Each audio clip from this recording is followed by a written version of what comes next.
Today we're talking about Ororon, my favorite guy out there who apparently I got put in Genshin Impact. I don't know. The likeness is uncanny at this point. Let's start in with what Ororon is going to be doing and how you're going to be equipping him with your weapons and your artifacts. Now, quick TLDR, Ororon's going to be off the field most of the time, applying electro, doing electro damage, and he really wants to be put in an electro charged team. We're not going to cover all of his kit and abilities, but that is basically the TLDR about why you want to build him in the way that we're going to be talking about him in this video. Now, when we talk about weapon selections for our 4-star lovely man out there, one of the best weapons that you can actually put on him is going to be the Song of Stillness 4-star weapon. It has decent base attack for a 4-star option. It does have 41.3% attack at level 90, and then the refinement ability for this weapon is Chef's Kiss. Amazing for a lot of the team compositions that you're going to be having Ororon in. You're going to be able to put him in a party with someone like Farina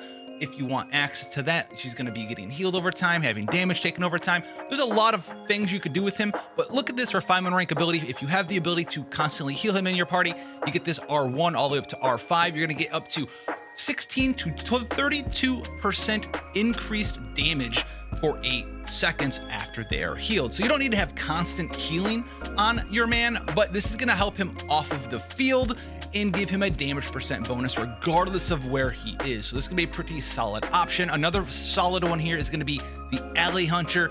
Higher base attack than the previous option, 27.6% attack here, so a little bit lower in that regard.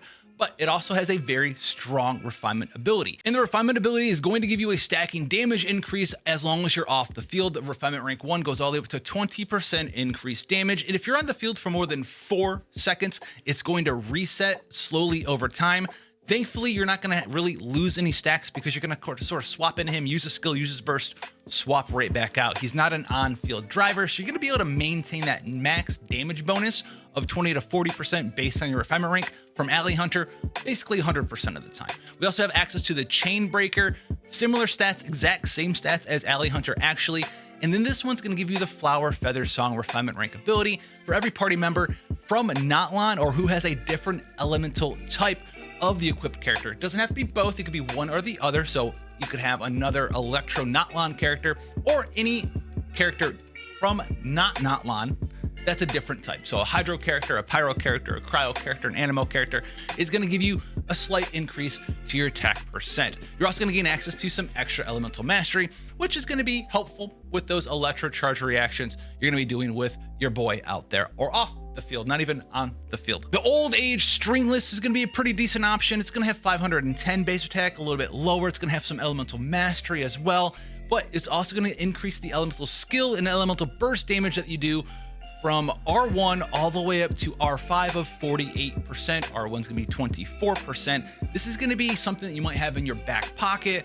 It was everyone's favorite official weapon when they first started playing Genshin Impact, and this is gonna be pretty good for your Ororon as well. He's gonna be triggering Electro Charge. The Elemental Mastery is gonna help that out, and then the Elemental Skill and Elemental Burst damage is gonna help out the 2 main ways that he's gonna be doing damage in your team as well. But if you're looking to up your game, you wanna move to a 5-star weapon for your DPS Ororon build, look at something like the Polar Star or the First Great Magic, offering up fantastic stats like crit chance or crit damage, and then offering up even more damage with their very powerful passive abilities. Moving into more supportive options, the Elegy of the End is a fantastic weapon for support focused Ororon build, as it's able to do 2 things for you. In support Ororon builds, he's typically going to be probably the only electro character in this party, and giving him access to energy recharge is going to help you fit that energy recharge requirement we talked about briefly before. And in an Ororon team, this can help your DPS and other sub DPS put up even higher numbers. And then obviously we're going to be talking about the Favonius Warbow, the support 4-star extraordinaire Favonius weapon makes another appearance once again, this time for our guy Ororon, and help facilitate the energy requirements not only just for himself, but the other energy requirements in your team overall. Now, artifact setup for Ororon, if he's going to be the sole support in your party that can utilize it, then Scroll of the Hero of the Cinder City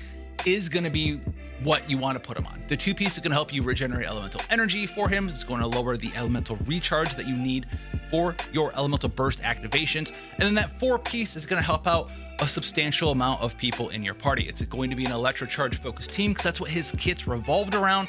So that 4-piece bonus is going to give you 12 to up to, an additional 28. So 40% damage bonus for all of your electro characters, including himself, as well as all of your hydro characters in your Ororon team. You don't want to use the Scroll of the Hero Sentry set. Something like the Marchuse Hunter set in a party with Farina can increase his overall personal damage. Obsidian Codex works this way as well. You also have options like something like the Gilded Dream set. Now for Ororon focused teams, you're going to have him as your sub DPS as your electro character. You could also have someone in there such as Beto to help you fulfill these electro charge reactions, and then Sucrose as well. You could also swap out these characters for Fischl or Venti. Those are going to both be very strong characters. You could have an on-field driver such as Kamisato Ayato who could help you out in that regard.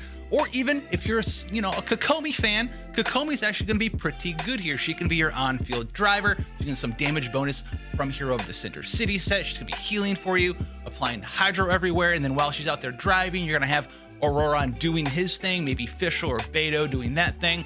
And then Sucrose or Venti or Kazuha coming in and being the animal character for more swirls, more electrocharge reactions, more damage bonuses, more procs from everything there. These are going to be some very nice electrocharge focused setups for an Ororon focused team.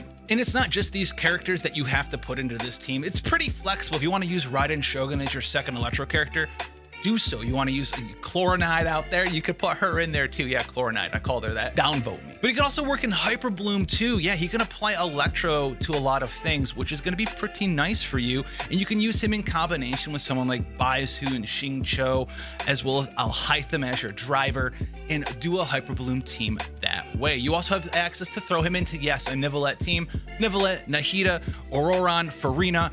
Throw them all in there, do a bunch of damage, have a good time, all right? If you're using your Shalonin somewhere else, you drop her out of your Nivelette team, use Shalonin somewhere else, put this man in there instead and just do a bunch of procs and have a bunch of cool, crazy Hyperbloom Nivelette style wild strategy. Make sure you slap that sub button, and I'll catch you guys in the next one.